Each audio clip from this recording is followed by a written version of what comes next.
There are towns in America that are shrinking. You've seen them. The school closes, the grocery store shuts down, the gas station turns into a boarded up shell.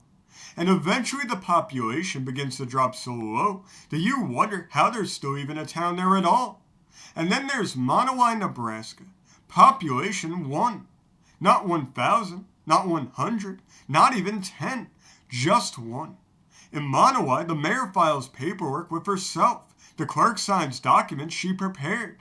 The treasurer manages a budget funded entirely by her own tax payments. And at the end of the day, she locks the tavern door and she walks home. She's the only resident within town limits.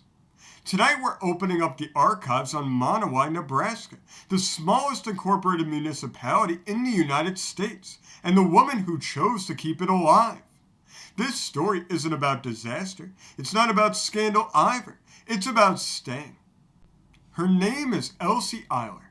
Born in 1935, she grew up in the region and married her husband Rudy Eiler. Together they ran the Monowi Tavern. They served burgers, poured drinks, taught the farmers, watched the town gradually empty. By the late 1990s, they were among the last residents. When Rudy passed away in 2004, Elsie became the sole resident of Monowi, and she stayed. That's the part that fascinates so many people. She didn't move to a nearby town. She didn't relocate to be closer to family. She stayed right where she was, right there in Monowi, because to her, this wasn't some type of novelty. It was home. How a town of 1 functions. Monowi is still incorporated. That means legally, it is still a municipality under Nebraska state law, and municipalities require structure. They need a mayor, a clerk, a treasurer, a governing body, a budget, road maintenance planning, a liquor license. Elsie holds all these offices and has all these things. Every year, she submits paperwork to the state of Nebraska. She files a municipal road plan for the town's 2 gravel roads. She renews the town's liquor license so that her tavern can operate. She collects around $500 a year in taxes, all from herself, and then she allocates those funds for town expenses. She holds official town meetings. The attendance always happens to be 1. The motions always pass unanimously. It sounds like something out of a satire column, but it's not. It's routine governance in Monowi. It's quietly maintained without any fanfare. A dot on the prairie. Monowi sits in Boyd County in the northeastern corner of Nebraska, just south of the South Dakota border. This is Great Plains country. Flat stretches of farmland, long horizons, wind that moves through the grass like water. The town was founded in 1902 during the railroad expansion that brought life to countless prairie settlements. It was located along a rail line that connected farming communities to larger markets. It began as a small stop along the Fremont, Elkhorn, and Missouri Valley Railroad. Its name likely comes from a Native American word meaning flower. Like many small Midwestern towns, Monowi grew around agriculture. At its peak in the 1930s, it had about 150 residents.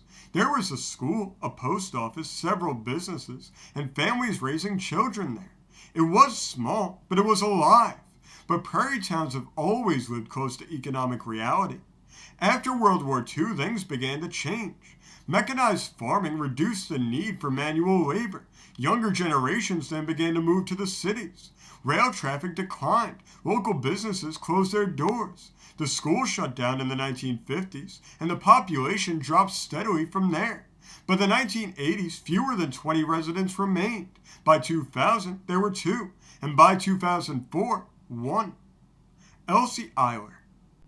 The Tavern, Monowi's heartbeat. The Monowi Tavern is the last operating business in town, and it is real.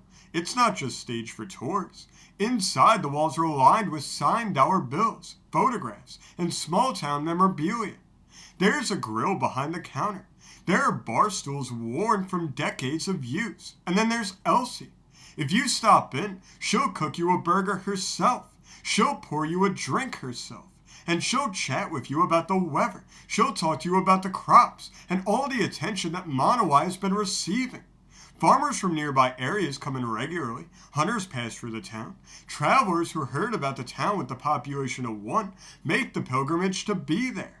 The tavern isn't busy, but it isn't empty either. It's a meeting place, even if the meeting requires driving in from somewhere else to be there. Why stay? People always ask her that. Why not leave? Why maintain the town alone? Her answers are always remarkably simple. This is home.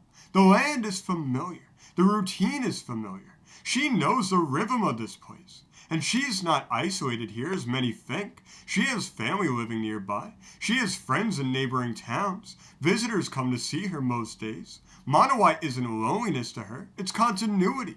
She didn't wake up one day and decide to become some type of a symbol. She just didn't see any reason to leave. And sometimes that's more than enough. Census Day. Every 10 years, the U.S. Census Bureau counts Monowi. And every 10 years, a census worker comes to Elsie's door. In 2000, the population was 2. In 2010, it was 1. In 2020, it was still 1. Monowi is the only incorporated municipality in the United States with a population of 1. There are smaller unincorporated communities. There are ghost towns with none. But Monowi remains legally alive because Elsie keeps filling out the paperwork. When she stops, the town stops. The library. After Rudy passed away, Elsie converted a small building into a library in his honor. Rudy loved books. The Rudy Library houses around 5,000 volumes. It's not computerized, there's no staff, but it does exist. A small quiet tribute to a loving husband. In a town with 1 resident, there's still a library. There's something deeply inspiring and amazing about that. It's not practical, it's not profitable either. It's just simply meaningful. The broader story of the plains. Monowi isn't unique in its decline. Across Nebraska, Kansas, North Dakota, and South Dakota, small agricultural towns have steadily shrunk for decades. Between 1930 and today, many Great Plains counties have lost more than half of their population. It's not dramatic, it's gradual. Young people start to move to the cities. Farms begin to consolidate. Technology reduces labor needs, and the pattern repeats. Monowi is simply the end point of that trend, the last resident, the final light that's left on. What happens next? There isn't any long-term succession plan. When Elsie eventually leaves or God forbid passes away, Monowi will likely dissolve as an incorporated town. The buildings may remain, the sign may still be standing, but legally it will disappear. For now, though, it remains active. The budget gets filed. The liquor license gets renewed. The road plan gets submitted. The town meeting gets adjourned. If you ever find yourself driving through northern Nebraska, take the time to stop in Monowi. Take the time to stop at the tavern, have a burger, talk to Elsie for a little bit, and see all that Monowi has to offer. If you enjoyed this video and want to see more just like them, remember before you leave to hit the subscribe button, hit the notification bell, hit the like button, and remember to comment below.